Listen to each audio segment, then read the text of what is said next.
वंदे मातरम राष्ट्रीय गीत की 150वीं वर्षगांठ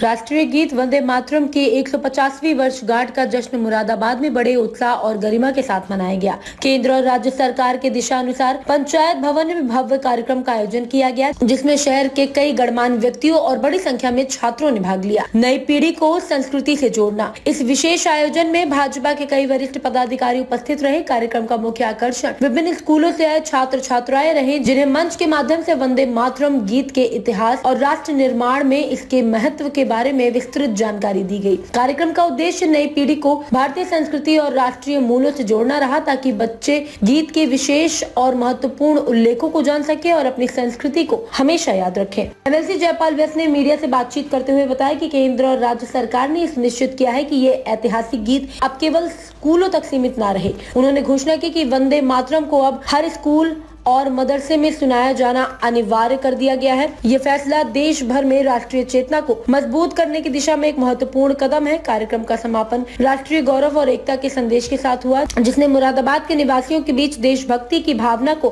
और भी अधिक मजबूत कर दिया। मुरादाबाद से संवाददाता कुलदीप सिंह की रिपोर्ट।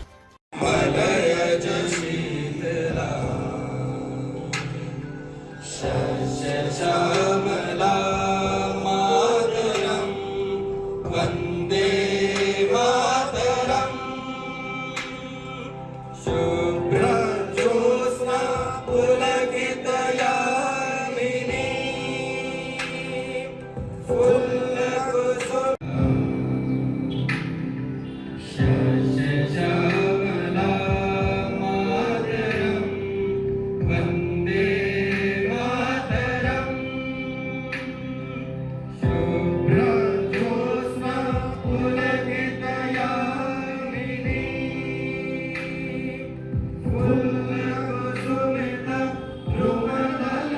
मातरम राष्ट्रीय गीत की 150वीं वर्षगांठ आयोजित हो रही है और पूरे देश भर में आयोजित हो रही है।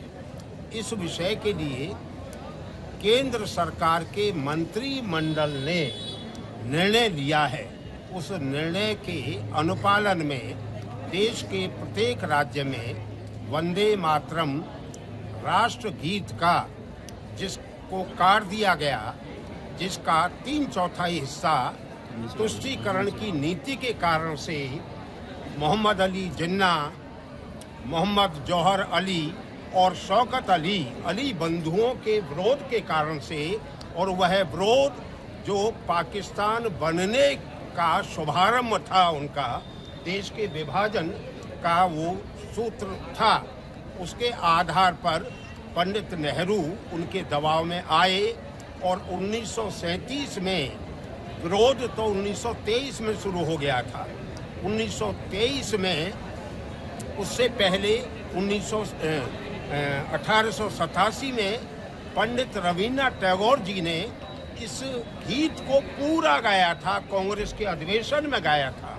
उसके बाद 1923 में गाया तो अली बंधुओं ने विरोध उसी समय शुरू किया था, लेकिन उस समय पर उनके विरोध को कोई महत्व नहीं मिला था।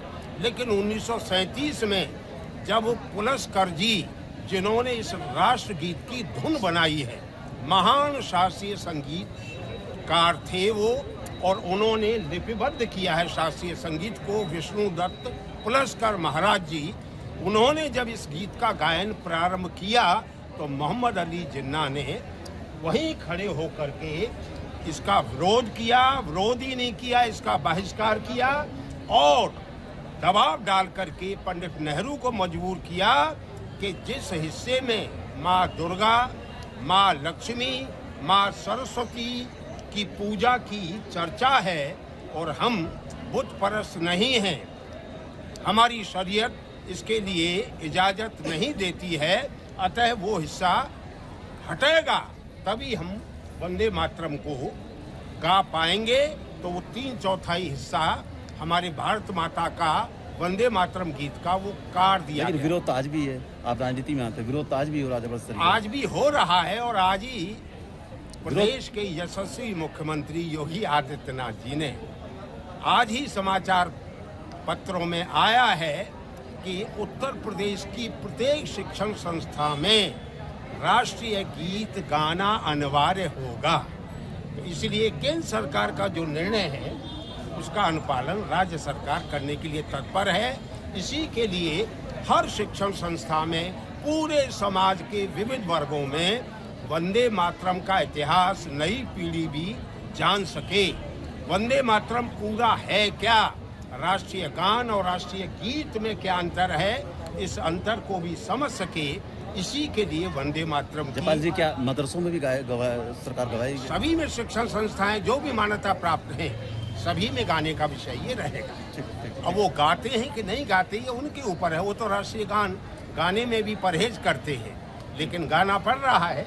आगे सरकार का जो निर्णय होगा वो निर्णय के अनुरूप व्यवस्था चलेगी। ठीक है। ताज़ा खबरों से जुड़े रहने के लिए हमारे चैनल को सब्सक्राइब करें और बेल आइकन को दबाना ना भूलें ताकि हर खबर की नोटिफिकेशन आपको मिलती रहे।